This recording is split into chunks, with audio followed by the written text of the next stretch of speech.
Hello friends, welcome back to my channel. তো বন্ধুরা, finally আমরা এখন কথা বলবো আমাদের সাকিব খানের upcoming biggest release prince once upon a time in Dhaka এই ছবির ফার্স্ট লুকটা নিয়ে। গতকালকে আসার কথা ছিল এই ফার্স্ট লুকটা। সো আজকেই কিছুক্ষণ আগে ড্রপ করা হয়েছে সন্ধ্যাবেলায় আর কি, একটা মোশন পোস্টার।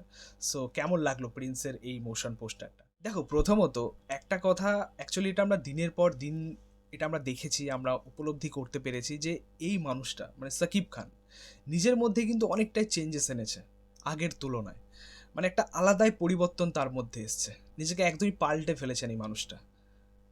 একটা সময় যে মানুষটাকে নিয়ে বেশিরভাগ সময় আর কি তার অভিনয় নিয়ে, তার সিনেমা নিয়ে, তার পারফরমেন্স নিয়ে ট্রোল হতে হতো, আজকে সেই মানুষ, সেই সকল দর্শক তাকে নিয়ে পাগল। একটা আলাদাই উন্মাদনা থাকে তাকে নিয়ে দর্শকদের মধ্যে বা দর্শক মহলে, তার ফ্যান্স মহলে একটা আলাদাই ক্রেজ সাকিব খানকে নিয়ে। হ্যাঁ, এটা অবশ্যই ঠিক যে এই যে সাকিব খানের মধ্যে যে এই অমূল পরিবর্তনটা যে এসছে, অবশ্যই সেই সকল দর্শকদের জন্যই, তাদের কারণেই, তাদের প্রভাবই, এটা তো বলাই বাহুল্য। বিশেষ করে প্রিয়তমার পর থেকে এই মানুষের মধ্যে সেই পরিবর্তনটা আমরা লক্ষ্য করেছি। ঠিক আছে, হ্যাঁ, এখানে তো অবশ্যই সাকিব খানের একটা বড় হাত রয়েছে, আমরা প্রত্যেকেই জানি। তার একটা নিজের জেদ বা চেষ্টা ছিল, এটা আমরা জানি। পাশাপাশি যে সকল পরিচালক, মেকার্সরা তাকে প্রেজেন্ট করেছে এই সকল ছবির মাধ্যমে, তাদেরও কিন্তু একটা বিশাল ক্রেডিট এবং হাত আছে এর পেছনে। প্রিয়তমার পর থেকে যেভাবে সাকিব খানকে প্রেজেন্ট করা হয়েছে প্রত্যেকটা সিনেমায়, প্রত্যেকটা আহ, মানে অভিনয়ের দ্বারা, এটা সত্যি বাংলাদেশের দর্শকরা অনেক ভালোভাবে একসেপ্ট করেছে। এবং সেই সকল সিনেমার মাধ্যমেই কিন্তু তার এই পরিবর্তনটা আজকে আমরা লক্ষ্য করতে পারছি। প্রিয়তমা বলো, বরবাদ বলো, তুফান বলো, তাণ্ডব বলো, আপকামিং প্রিন্স বলো, এই সব ছবির পেছনে যাদের হাত ছিল, হিমেল আশরাফ থেকে শুরু করে মেহেদী হাসান হৃদয়, রায়হান রাফি, আবু হায়াত মেহমুদ, এরা প্রত্যেকেই কিন্তু চেষ্টা করেছে যে এই মানুষটার মধ্যে একটা পরিবর্তন আনার। আর সেই কারণে সত্যি বলতে এই পরিবর্তনের জন্যই কিন্তু প্রিন্সের মতো একটা ছবি আমরা পাচ্ছি। যাই হোক, প্রিন্সের এই ফার্স্ট লুক পোস্টারটা বা এই মোশন পোস্টারটা আমার কিন্তু দারুণ লেগেছে, মানে এক কথায় জাস্ট ঘ্যামা লাগছে। অ্যাকচুয়ালি এই মুহূর্তে দাঁড়িয়ে বাংলাদেশ সিনেমা ইন্ডাস্ট্রিতে এখন একজনই রয়েছে, সাকিব খান।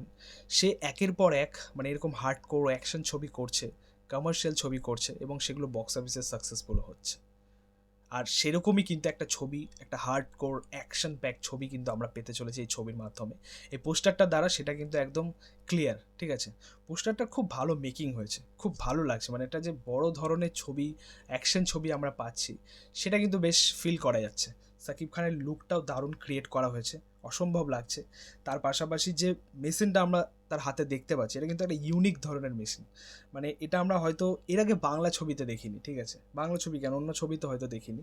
একটা ইউনিক ধরনের মেশিন, যেখানে পিয়ানো সেট করা, টাইমার সেট করা, এবং বেশ একটা মনে হচ্ছে যেন হাতে যেন একটা মেশিন গান ধরে আছে। ঠিক আছে, ওরকম একটা ফিল পাওয়া যাচ্ছে।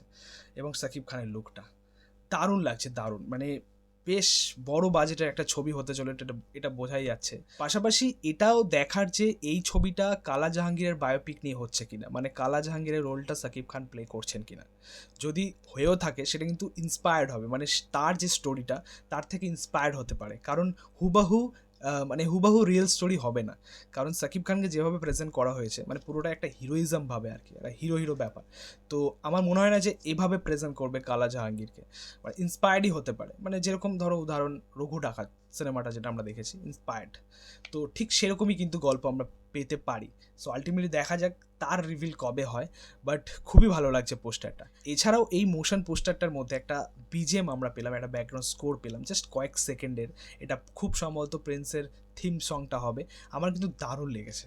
খুব সম্ভবত তাণ্ডবের যিনি বিজিএম করেছিলেন সেই হয়তো করছেন বিজিএমটা, ব্যাকগ্রাউন্ড স্কোরের কাজ।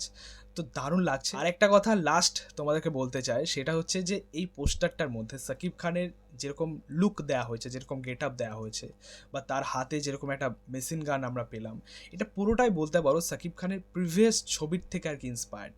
ঠিক আছে, পুরনো কিছু ছবির থেকে ইন্সপায়ার্ড। যে লুকটা দেওয়া হয়েছে সাকিব খানকে, সেটা প্রিয়তমার মতো, মাথায় ঝুঁটি বাঁধা, বড় বড় চুল, সেই লুকটা। পাশাপাশি হাতে যে মেশিন গানের যে লুকটা ছিল, সেটা তুফানের লুক। তুফানে এরকম একটা পোস্টার রিলিজ করেছিল। মানে পুরোটাই বলতে পারো যে সাকিব খানের ওল্ড লুকগুলোর আর কি এটা 2.0 ভার্সন।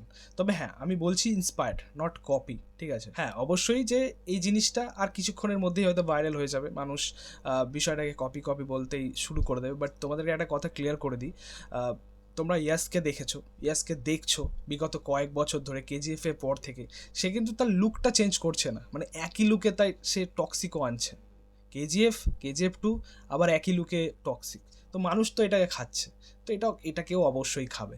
হ্যাঁ, আমি জাস্ট মানে দেখলাম বিষয়টাকে, আমার চোখে আসলো, আমি বললাম, বাট নট কপি, এটা অ্যাকচুয়ালি ইন্সপায়ার্ড এবং এটা ভালো লাগছে। 2.0 ভার্সন লুক এটা, নট মানে পুরো রিয়েলি কপি বলা যায় না, ঠিক আছে। তো আমি তো খুবই হ্যাপি এই পোস্টারটা নিয়ে এবং এই ছবিটার জন্য খুবই এক্সাইটেড সিরিয়াসলি।